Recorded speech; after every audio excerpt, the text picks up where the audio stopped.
कृतिभूमि news आपको दिखा रही है इंडियन नेशनल लोकदल के प्रधान महासचिव अभय सिंह चौटाला ने क्या कहा। बेरोजगारी, भ्रष्टाचार और कर्मचारी चयन आयोग द्वारा आयोजित की गई भर्ती परीक्षाओं के पेपर लीक जैसे जनहित से जुड़े महत्वपूर्ण मुद्दों को लेकर मंगलवार को इंडियन नेशनल लोकदल के प्रधान महासचिव अभय सिंह चौटाला के नेतृत्व में पार्टी के वरिष्ठ नेताओं के एक 11 सदस्यीय प्रतिनिधिमंडल ने हरियाणा राजभवन में महामहिम राज्यपाल से मुलाकात की। इनेलो प्रतिनिधिमंडल ने महामहिम राज्यपाल से मिलकर जनहित से जुड़े मुद्दों पर एक ज्ञापन सौंपा, जिसमें पिछले 6 सालों में हुए सभी पेपर लीक मामलों की गंभीरता और युवाओं के भविष्य से खिलवाड़ के मुद्दों को ध्यान में रखते हुए कमीशन ऑफ इंक्वायरी एक्ट 1952 के तहत आयोग बनाकर जांच करवाने की मांग की गई।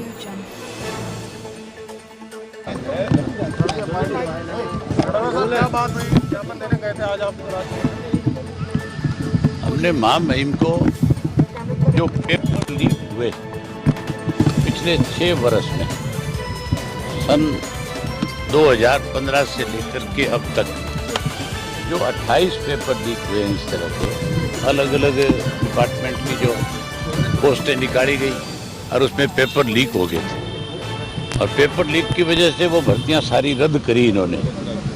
हमने महामहिम से रिक्वेस्ट करी है कि पेपर लीक मामले में भर्तियां रद्द करने की बजाय जिन लोगों ने पेपर लीक कराए, जिन लोगों ने पेपर आगे बेचने का काम किया, उन लोगों के खिलाफ एक्शन होना चाहिए, उन लोगों के खिलाफ कार्रवाई होनी चाहिए। सरकार उन लोगों के खिलाफ कार्रवाई करने की बजाय, क्योंकि ये वो लोग हैं जिनमें सरकार का संरक्षण मिला हुआ है, सबक तो पहला एक पेपर लीक होने से ही मिलना चाहिए था, जबकि 28 बार ऐसा हो चुका है अब तक। और अब भी ये जो पेपर घोटाला हुआ, जो लीक हुआ जो पुलिस कांस्टेबल की भर्ती का, उसके अंदर भी आप ये देखो कि जो लोग इसके मुख्य आरोपी हैं उनके खिलाफ कोई कार्रवाई नहीं है, क्योंकि उनको सीधा सीधा सरकार का संरक्षण मिला हुआ है। वो लोगों की पहुंच जो है प्रदेश के मुख्यमंत्री तक है, इसलिए उनके खिलाफ कार्रवाई करने की बजाय जो लोग इसमें शामिल भी नहीं होंगे ऐसे लोगों के खिलाफ FIR लॉन्च कर ली, अरेस्ट कर लिए, पकड़ लिए, केवल लीपापोती करने के लिए। उसके अलावा सरकार की कितनी बड़ी बेकायदगी है। अभी पुलिस की भर्ती महिलाओं की निकली हुई है 2500 की और 500 और कुछ सब इंस्पेक्टर की भर्ती है। उनकी जो डेट डिसाइड करी सरकार ने, उसी दिन सेम डे जो है एयरफोर्स का एग्ज़ाम है, सेंट्रल सर्विसेज का एग्ज़ाम है। अब जो बच्चा ये मानता है कि जो मेरिट के हिसाब से सेंट्रल सर्विसेज में कहीं कोई एयरफोर्स में कोई जॉब मिल जाए, वो उसका एग्ज़ाम नहीं दे पाएगा। उसके सामने मजबूरी है कि वो कौन सा एग्ज़ाम में जा कर के बैठे। तो कम से कम इन सब चीज़ों के ऊपर ध्यान होना चाहिए। ऐसी बेकायदगी नहीं होनी चाहिए जिसकी वजह से हमारे प्रदेश के बच्चों को किसी दूसरे एग्ज़ाम में बैठने में कठिनाई आए। उसकी भी हमने रिक्वेस्ट करी भी, इसको भी आपको तुरंत सरकार को आदेश करके और इसकी डेट चेंज करनी चाहिए और आइंदा इस चीज़ का ख्याल रखा जाए कि इस तरह से कोई भी एग्ज़ाम जो है किसी दूसरी स्टेट या कोई सेंट्रल सर्विसेज के साथ क्लैश ना करे, ताकि उन बच्चों को कहीं दूसरी जगह अप्लाई करने में, दूसरी जगह एग्ज़ाम देने में दिक्कत ना आए।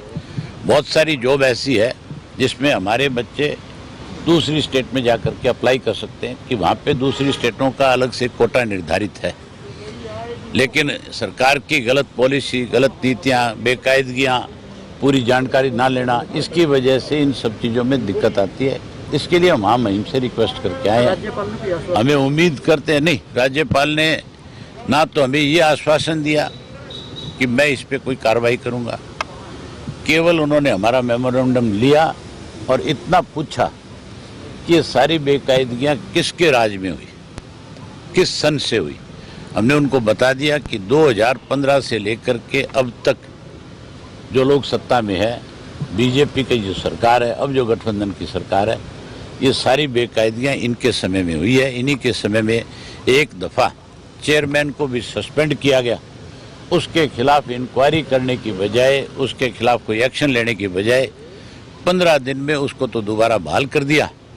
और वहाँ जो 4 लड़के जिन्हें कोई हेडोक पे लगा रखा था या जिन्हें कोई डीसी रेट पे लगा रखा था, उनके खिलाफ FIR लॉन्च करके उनको तो जेल भेज दिया बेचारों को, जो कसूरवार नहीं थे। और जो कसूरवार था उसको 15 दिन में बाकायदा बहाल करके दोबारा और उसको उसी जॉब पे लगा दिया। तो सस्पेंड करके केवल लोगों को ये दिखाना चाहती थी सरकार कि हम तो ईमानदारी के साथ काम कर रहे हैं, लेकिन ईमानदारी के साथ काम करने की बजाय जो लोग बेईमान थे, जो लोग ऐसा काम कर रहे थे, उनके खिलाफ सख्त कार्रवाई करने की बजाय उनको बतौर तोहफा दोबारा उन पदों पर बैठाने का काम किया। जिसमें एयरफोर्स का पेपर आ रहा है सेंट्रल का, हमारे HSCC का कौन सा एग्जाम है?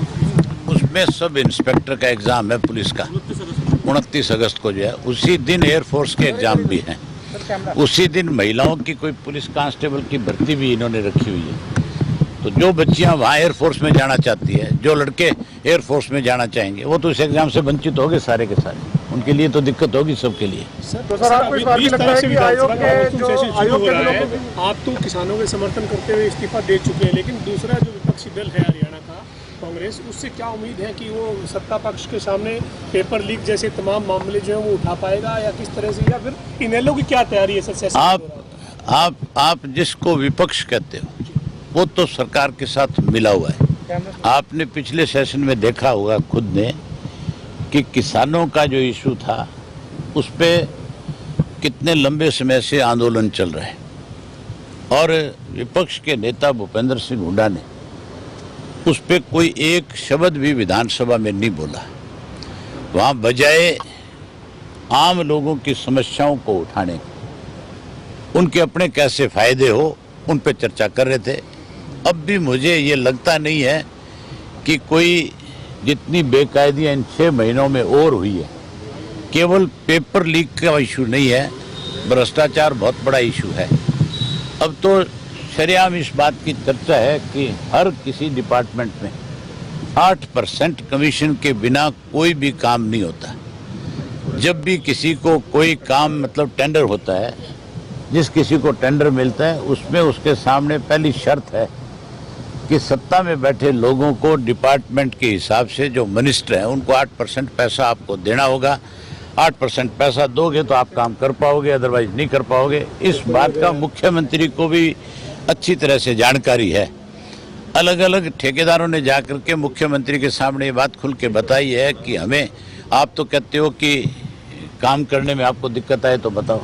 हमारे सामने सबसे बड़ी दिक्कत है 8% पैसे की, और वो भी पहले लिया जाता है, एडवांस में लेकर के फिर काम होता है। तो भ्रष्टाचार आज बहुत बड़ा मुद्दा है। कानून व्यवस्था उससे भी बड़ा मुद्दा है आज की डेट के अंदर। लॉ एंड ऑर्डर हमारे प्रदेश में बिल्कुल पूर्ण रूप से खत्म हो चुका है। आज ऐसी हालत है लॉ एंड ऑर्डर की हमारे प्रदेश के अंदर कि क्राइम करने वाले लोग जो है उनको सरकार का संरक्षण है पूरी तरह से। क्राइम करने वाले को पकड़ने की बजाय उसको आज सरकार में बैठे लोग इनाम दे रहे हैं। सर, ये जो स्टाफ सिलेक्शन कमीशन वाला मुद्दा आपने उठाया, इसमें क्या लगता है आपको, कितने बड़े लेवल की भूमिका हो सकती है इसमें अधिकारियों के, कर्मचारियों? इसकी जांच की हमने मांग करी है। इसमें अधिकारी नहीं, इसमें सत्ता में बैठे लोग जो है वो शामिल हैं। भूपेंद्र सिंह हुड्डा के राज के अंदर भी इस किस्म के पेपर लीक होते थे, और उस वक्त बहुत सीधा आरोप लगता था कि भूपेंद्र सिंह हुड्डा के करीबी लोग जो है पेपर लीक कराने का काम करते हैं। उनके खिलाफ भी कार्रवाई नहीं हुई। और आज जो है पिछले 21-28 जो पेपर लीक हुए हैं उनमें भी जो लोग मुजरिम थे, जो लोग इसके लिए दोषी थे, उनके खिलाफ आज तक कार्रवाई नहीं हुई। Thank you.